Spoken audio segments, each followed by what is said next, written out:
পশ্চিমবঙ্গ তৃণমূল কংগ্রেসের রাজ্য কমিটির অন্যতম সাধারণ সম্পাদক বৈশানর চ্যাটার্জি সহ সভামঞ্চে উপবিষ্ট প্রত্যেক এমপি, এমএলএ, মন্ত্রিসভার সদস্য, সর্বস্তরের নির্বাচিত জনপ্রতিনিধি, দলীয় পদাধিকারী, আমি সকলকে আমার কৃতজ্ঞতা, প্রণাম ও ধন্যবাদ জানাচ্ছি। সামনে অগণিত ছাত্র যুবর প্রতিনিধি, প্রতিভু যারা আজকের দিনে আমাদের নেত্রী মমতা বন্দ্যোপাধ্যায়ের বক্তব্য শুনবেন বলে বাংলার বিভিন্ন প্রান্ত থেকে এসে উপস্থিত হয়েছেন। আমি ফ্ল্যাগগুলো একটু নিচে নামানোর জন্য অনুরোধ করব, পিছনে যারা আছে তাদের দেখতে অসুবিধা হবে। যতদূর চোখ যাচ্ছে কালো মাথার মাথায়, এবং আমি মনে করি 21শে জুলাইয়ের যে বৈশিষ্ট্য, যে প্রতিবার 21শে জুলাইয়ের ভিড় পরের বার 21শে জুলাইয়ের সমাবেশ ভাঙে, ছাত্র সমাবেশেরও বা 28শে অগস্টের এই সভার একই বৈশিষ্ট্য আমি গত 5-7 বছর ধরে লক্ষ্য করছি। গত বছর যে হারে বা যেভাবে এই গান্ধী মূর্তির পাদদেশে যে সংখ্যায় ছাত্র যুবর প্রতিনিধিরা উপস্থিত হয়েছিল, আমি মনে করি আজকের সমাবেশ সর্বকালীন রেকর্ড ভেঙে দিয়েছে। যতদূর চোখ যাচ্ছে শিক্ষার প্রগতি, সংঘবদ্ধ জীবন এবং দেশপ্রেম। আমাদের সকলের দায়িত্ব, বিশেষ করে ছাত্র যুব সমাজের প্রতিনিধি যারা, মানুষের পাশে থাকা, আমাদের নেত্রীর লড়াই, সংগ্রাম, আন্দোলনকে পাথেয় এবং পথ চলার প্রেরণা করে লড়া।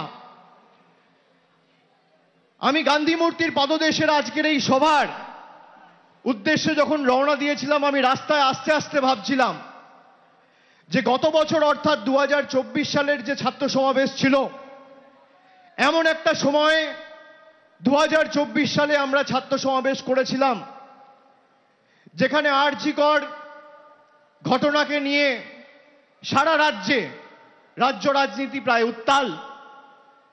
আজকে প্রায় 1 বছর অতিক্রান্ত। আমি আগের বছর সভায় বলেছিলাম, এই জায়গা থেকে, এই মঞ্চ থেকে দাঁড়িয়ে, একই সময় একই দিনে ঠিক 1 বছর আগে, যে যারা দোষীর শাস্তিতে রাত দখলের ডাক দিয়েছেন সেই মহিলাদের, নারীদের লড়াইকে আমরা সম্মান জানাই। কিন্তু আজকে 1 বছরের বেশি হয়ে গেল, যেটা মমতা বন্দ্যোপাধ্যায় নেতৃত্বাধীন কলকাতা পুলিশ 24 ঘন্টার মধ্যে করেছে, সেটা নরেন্দ্র মোদীর অধীনে থাকা সিবিআই 1 বছর পার হয়ে গেছে, কিছু করতে পারেনি, এটা প্রমাণিত। আমরা সেদিনকেও বলেছিলাম যে আমরা চাই দোষীর দৃষ্টান্তমূলক শাস্তি হোক। আমাদের রাজ্যের সরকার মন্ত্রিসভায় পাস করিয়ে, বিধানসভায় পাস করিয়ে অপরাজিতা বিল সেপ্টেম্বরের প্রথম সপ্তাহে রাজ্যপালের কাছে পাঠিয়েছিল, যাতে এরকম নরকীয় ঘটনার কোনো পুনরাবৃত্তি বাংলা সহ দেশের কোনো মাটিতে না ঘটে। আজকে 1 বছর হয়ে গেছে, সেই অপরাজিতা বিল বিজেপি বা আমাদের রাজ্যের রাজ্যপাল এবং রাজ্যপাল রাষ্ট্রপতির কাছে পাঠানোর পরেও সেই বিলে তার অনুমোদন এখনো পাওয়া যায়নি। যারা সেদিন রাস্তায় নেমে এই ঘটনার প্রতিবাদ করেছিল, তাদের উদ্দেশ্য শুধু দোষী শাস্তি পাক নয়, তাদের উদ্দেশ্য ছিল গরিব মানুষের যে স্বার্থে যে স্বাস্থ্য ব্যবস্থা মমতা ব্যানার্জির সরকার 2011 থেকে করেছে, সেই স্বাস্থ্য ব্যবস্থাকে চূর্ণ বিচূর্ণ করে ভেঙে ফেলা। না হলে আজকে সেই সিপিএম আর কংগ্রেস আর বিজেপির বন্ধুদের আওয়াজ অপরাজিতা বিল নিয়ে উঠছে না কেন? তারা কেন রাস্তায় আন্দোলন করে মিটিং মিছিল করছে না যে এই বিল অবিলম্বে কেন্দ্র সরকারকে পাস করতে হবে? আপনারা বলুন তো, আপনারা অপরাজিতা বিল পাস হয় তার পক্ষে না বিপক্ষে? হাত তুলে বলুন। আপনারা চান এই বাংলায় যে ঘটনা ঘটেছে এবং তৎক্ষণাৎ 1 মাসের মধ্যে আমাদের রাজ্য সরকার যে অপরাজিতা অ্যান্টি রেপ বিল বিধানসভায় পাশ করিয়ে রাজ্যপালের মারফত রাষ্ট্রপতির কাছে পাঠিয়েছে, সেটা পাশ হওয়া উচিত কি না উচিত? হাত তুলে বলুন, সবাই হাত তুলে বলুন, উচিত কি না উচিত? আপনারা এলাকায় বলবেন না যে এই বিলকে আটকে রেখেছে? বলবেন না? বলবেন না? বলবেন না? যারা এসআইআর করে আমাদের মৌলিক অধিকার কেড়ে নিতে চাইছে তাদের বিরুদ্ধে ছাত্র যুব রাস্তায় নামবে না? যারা আমার ভোটের অধিকার আমার কেড়ে নিতে চাইছে তাদেরকে বাংলা আগামী 26 সালে যোগ্য জবাব দেবে না?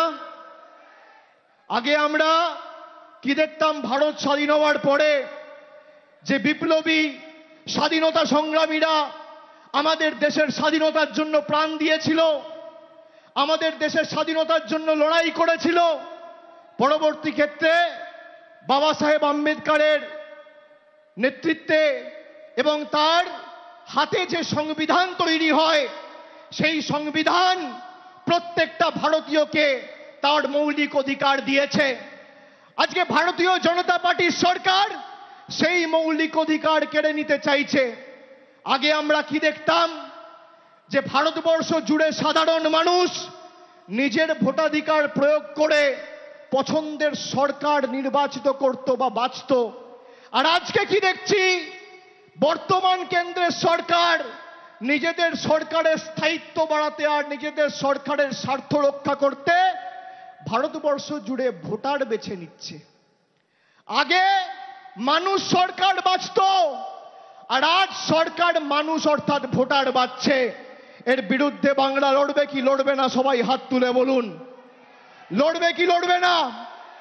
আমরা 100 দিনের জব কার্ড হোল্ডারদের স্বার্থে লড়াই করে দিল্লিতে গিয়ে বৃহত্তর আন্দোলন সমষ্টিগতভাবে লড়াই করেছি, তাদের হকের জন্য প্রশ্ন তুলেছি, তাদের স্বার্থে লড়াই করেছি। আমাদের মহিলা সাংসদ, বিশেষ করে এসসি এসটি ওবিসি জনজাতি মূলবাসী তপশিলি জাতি উপজাতি প্রতিনিধিদের চুলের মুঠি ধরে ছেঁচড়াতে ছেঁচড়াতে টানতে টানতে দিল্লির কৃষি ভবন থেকে অমিত শাহর স্বরাষ্ট্র মন্ত্রকের অধীনে থাকা দিল্লি পুলিশ বার করেছিল। আমরা মাথা নত করিনি। আমরা হয়তো দিল্লি থেকে টাকা আনতে পারিনি, কিন্তু আমাদের নেত্রী মমতা বন্দ্যোপাধ্যায় এবং মামাটি মানুষের সরকারের মুখ্যমন্ত্রী 69 লক্ষ জব কার্ড হোল্ডারকে তার বকেয়া পাওনা মিটিয়ে ডাইরেক্ট ব্যাংক ট্রান্সফার করে তাদের অ্যাকাউন্টে টাকা পৌঁছে দিয়েছে। আমরা যদি 69 লক্ষ জব কার্ড হোল্ডারের স্বার্থে লড়াই করতে পারি, তাহলে 10 কোটি বঙ্গবাসীকে যারা বাংলাদেশি বলেছে তাদের যোগ্য জবাব দিতে এবং প্রতিশোধের রাজনীতি তুলতে গণতান্ত্রিকভাবে সমষ্টিগতভাবে পথে লড়াইয়ের আন্দোলনের রাস্তাও বেছে নেব। বিজেপির বন্ধুদের আজকেই 28-এর মঞ্চ থেকে হুঁশিয়ারি করে দিয়ে যাচ্ছি।